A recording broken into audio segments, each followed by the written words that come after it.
আমরা প্রথমে মাংসগুলো ধুয়ে রেডি করে নিলাম। তারপরে আদা রসুন মরিচ পেঁয়াজ সব কিছু রেডি করে নিলাম। তারপর হালকা একটু লঙ্কা বেটে নিলাম। তারপরে আমরা আদা জিরা বেটে নিলাম। তারপর একটু রসুন বেটে নিলাম।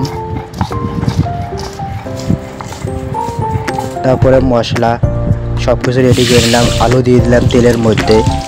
তারপর হালকা করে একটু হলুদ দিয়ে দিলাম। লাল লাল করে আলুটা ভেজে নিলাম। তেজপাতা দিয়ে দিলাম, পেঁয়াজ দিয়ে দিলাম, লঙ্কা দিয়ে দিলাম। একটু ভাজার পরে তারপরে মাংস দিয়ে দিলাম।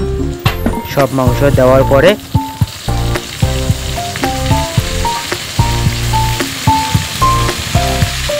হালকা করে একটু নাড়ানাড়ি করে দিলাম। তারপরে ভাজলাম মাংসটুকু হালকা করে একটু ভাজার পরে সবগুলো লবণ দিয়ে দিলাম সামান্য পরিমাণে। আপনি যেমন লবণ খান আপনি সেই হিসাবে দিবেন লবণটুক। তারপর হলুদ দিয়ে দিলাম। আপনি যেমন হলুদ খান ওইরকম করে হলুদ দেবেন। তারপর লঙ্কা বাটা দিলাম, জিরা বাটা দিলাম, তারপর রসুন বাটা দিয়ে সব একসঙ্গে মিক্স করে নিলাম। এখন বর্তমানে কষানোর দিকে চলে আসলাম। কষানো বর্তমানে বানা হয়ে গেল।